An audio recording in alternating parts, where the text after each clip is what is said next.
So he can't walk yet, but the doctor told him he'll be able to step on his feet later. Those are the words of a mother in a children's hospital in Kyiv as she sits by the bedside of her 13-year-old son. He was shot in his arm, his back, his leg and his jaw, his father and cousin killed. It's just one of many stories of ongoing survival in the capital as it's just come out of its latest curfew. Now it comes as well as for the first time in weeks there are also reports of the Ukrainian military actually going on the offensive in some areas, notably in the south of the country and around Kyiv itself as well. The civilian volunteers, they also fight the battle in their own way. France 24's correspondent Jonathan Walsh and James Andre have this report.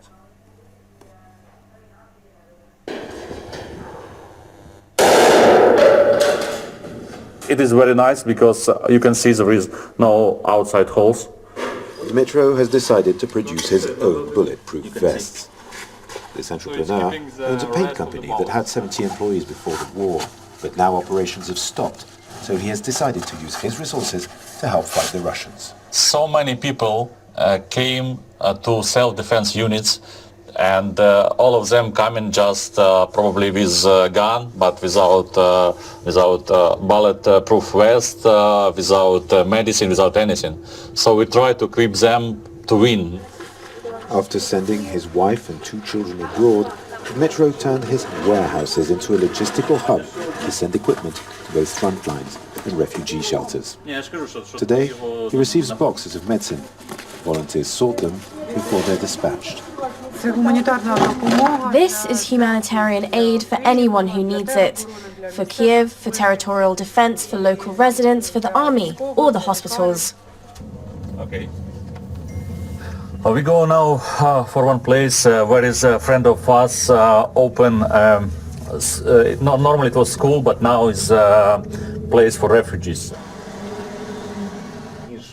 Anna volunteers at the center while her husband, a soldier, fights on the front line. His unit has just been hit by the Russians.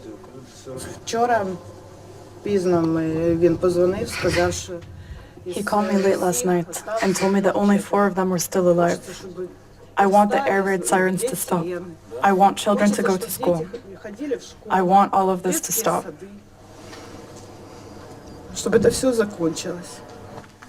Most of the displaced who come to this shelter are from Irpin or Bucha, 2 cities destroyed by the war in the northwestern outskirts of Kiev.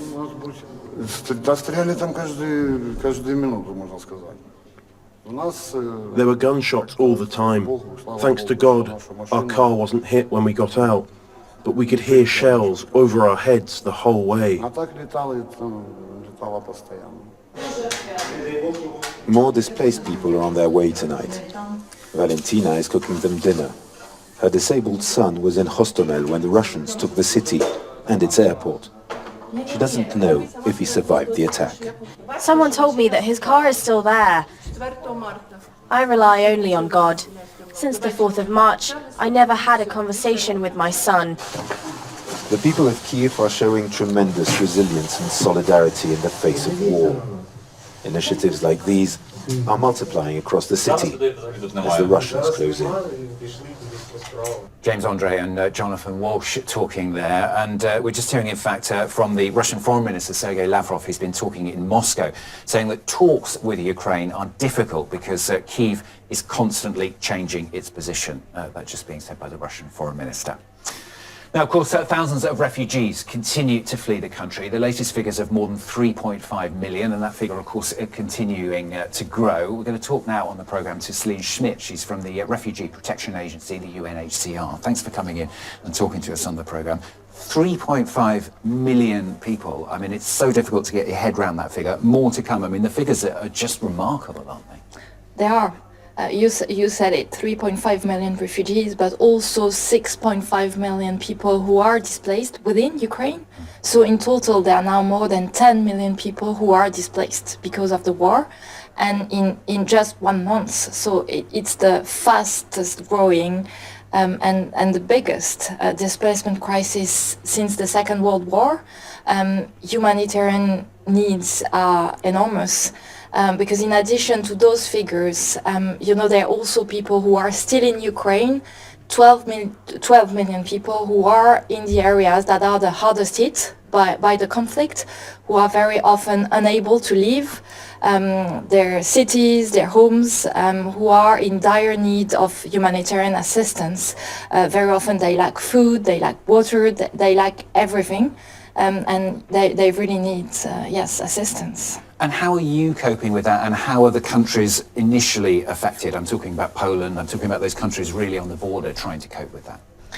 So, the countries bordering Ukraine kept their borders open, which is great. And there is a lot of solidarity by the authorities, but also by the civil society. And that's very important to have that mobilization. Of course, we've also reinforced our teams there in Poland, in Moldova, in Romania. We already had offices, but we've sent additional colleagues.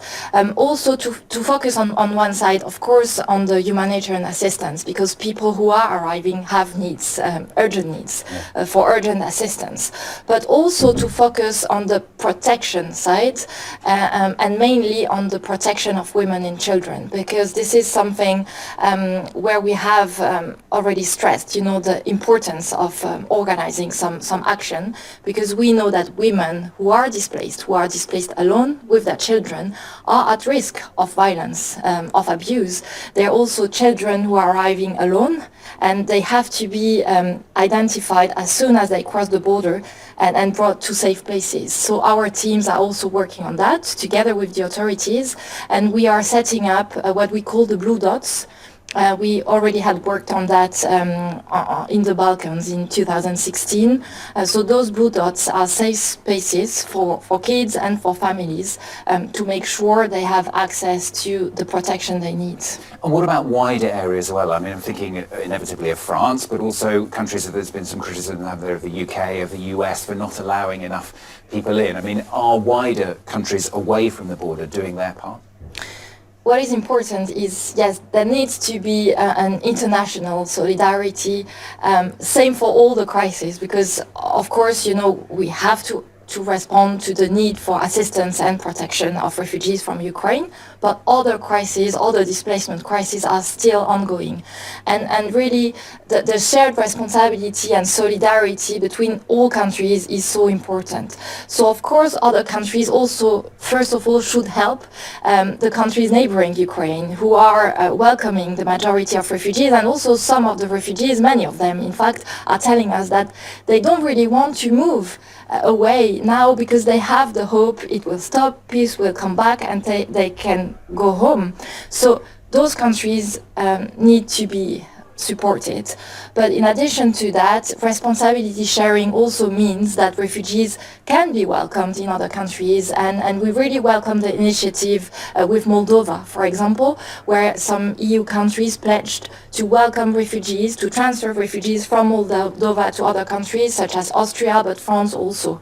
And just very briefly, we're running out of time, but I just wanted to ask you about the mental situation. So I suppose the longer term situation here. I mean, presumably that's something that people need a lot of help with as well. Yes, and that's also one of the focus of our work. People who arrived, they are traumatized because also families are separated. So many families are separated. Kids are separated from their dads. Women are separated from brothers, husbands, fathers.